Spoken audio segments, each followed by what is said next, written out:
1절과 2절에 이런 질문을 하고 있습니다. 바울은 유대인의 남이 무엇이며 할례의 유익이 무엇인가? 바울은 유대인들에 대해서 그 누구보다도 잘 알고 있었습니다. 본인이 유대인이고 또 본인이 그 유대인의 삶을 가장 충실하게 살고자 했던 사람이기 때문입니다. 바울은 2장에서 바울이 그 유대인들에 대해서 너희가 지금 그 율법을 믿고 유대인이라고 해서 살아가는 것들이 그것이 너희들을 구원하지 못한다. 너희 중심에서부터 변하지 않으면 너희가 하나님 앞에 나갈 수 없다. 오히려 그렇지 않을 때 너희가 하나님의 이름을 욕보이는 것이다 라는 얘기를 했습니다. 그리고 그 이야기를 들은 유대인들의 충격이 얼마나 클지도 바울은 당연히 알고 있었습니다. 그래서 바울은 그 부분에 대해서 이야기를 하고 있습니다. 그러면 유대인들이 그럼 우리가 선택받은 이유가 그리고 우리가 하나님의 말씀을 잘 지키고 살아가는 이 이유가 이것이 어떤 의미가 있는가? 차라리 그럼 우리도 이방인처럼 그냥 모른 채 살아가도 되지 않겠는가? 이런 질문을 당연히 할 것이라고 생각을 했습니다. 그래서 바울은 얘기합니다. 범사에 많다. 그러니까 유대인으로 하나님께 택함받고 하나님의 말씀을 받았다. 이것이 하나님의 축복이다. 라고 이제 유대인들에게 설명을 합니다. 유대인들은 지금 우리가 생각한 것처럼 어려서부터 하나님의 말씀을 잘 들었습니다. 하나님 앞에서 어떻게 살아야 될지도 알고 있었습니다. 이것이 유대인들한테는 큰 축복이었습니다. 그러니까 쉽게 얘기하면 어려서부터 교회에서 자라신 분들 계시죠? 사실 큰 축복입니다. 저는 재벌가들 있지 않습니까? 재벌가에 태어난 자녀들이 축복받은 사람인가 아니면 제가 축복받은 사람인가 라고 했을 때 저는 진짜 얘기를 할 수 있습니다. 저는 제가 더 축복받은 사람이라고 생각을 하거든요. 왜냐하면 저희 어머니께서 믿으셨고 또 어머니로 인해서 제가 교회를 나왔습니다. 만약에 제가 그렇지 않았다면 제가 부잣집에서 잘 살고 있었다면 저는 아마 하나님 안 믿었을 것 같아요. 근데 저는 어려서부터 어쨌든 억지로라도 끌려와서 하나님의 말씀을 들었습니다. 하나님의 말씀을 들을 수 있다는 것 그리고 복음을 접할 수 있다는 것이 얼마나 큰 축복입니까? 반대로 그것이 정말 재앙이 될 수도 있습니다.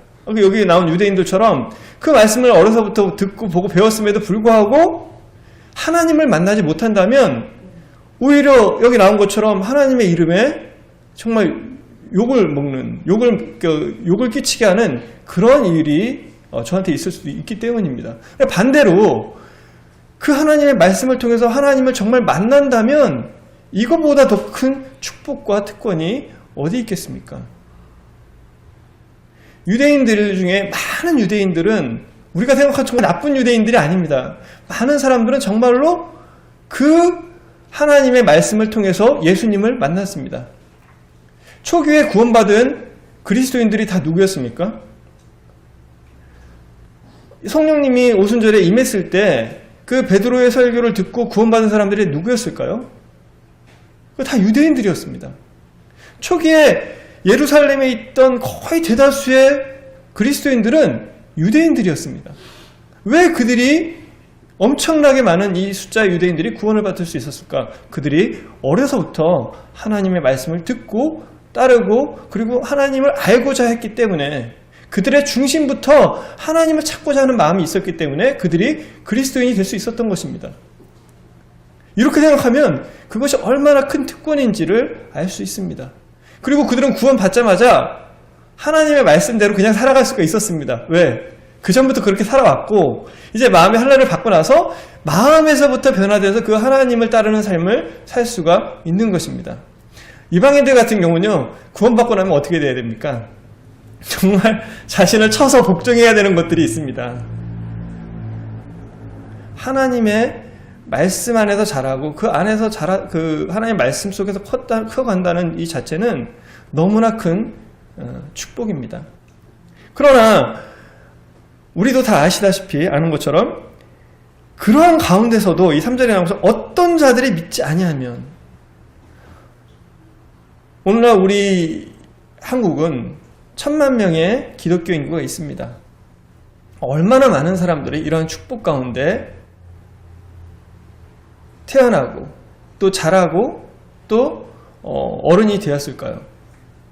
그럼에도 불구하고 정말 수많은 사람들이 어려서부터 나는 교회 다니는 사람이라고 하나님 믿는다고 했던 이 수많은 사람들이 오히려 하나님을 믿지 않고 하나님을 떠나서 오히려 하나님을 대적하는 모습들을 우리는 너무나 많이 볼 수 있습니다.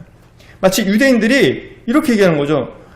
유대인들이 믿지 않는 사람들이 많은 거예요. 그리고 나는 하나님을 믿을 수 없다. 하나님은 불의하다. 왜? 하나님이 계시다면 왜 우리가 이렇게 노예처럼 살아야 되고, 하나님이 진짜 살아계시다면 왜 지금 우리를 구원하지 않으시고, 왜 하나님이 계시다면 내가 죄를 짓게 만드느냐? 수도 없는 이 질문들과 또 항의들로 하나님을 오히려 불신하고 대적하고 떠나가는 것을 볼 수 있습니다. 점점 기독교 인구가 줄어간다고 합니다. 기독교 인구는 점점 줄어가고 있습니다. 교회에서 자란 2세들만 하나님 앞에서 제대로 자란다고 하더라도 오히려 교회는 성장할 수도 있을 것입니다. 오히려 점점 줄어가고 있는 것입니다. 그러나 그들이 믿지 않는다고 해서, 그리고 교회에 믿는 성도들이 줄어간다고 해서 하나님께서 신실하지 않으신가? 하나님께서 그 믿음의 대상이 아니신가? 그거는 그렇지 않다는 것입니다. 이들이 하나님을 믿지 못한 것은 그들이 말씀을 갖고 있었지만 하나님을 만나지 못했기 때문입니다. 그들이 하나님을 만나지 못했기 때문에, 하나님을 온전히 알지 못하기 때문에 그들이 이렇게 이야기하는 것 뿐이지, 그들이 만약에 하나님을 제대로 안다라고 했을 때, 만난다고 했을 때 그 하나님에 대한 믿음은 영향력을 발휘하고 또 열매를 맺을 것입니다. 그들이 하나님을 믿지 않는다고 해서 하나님에 대한 믿음이 무효가 되지는 않습니다.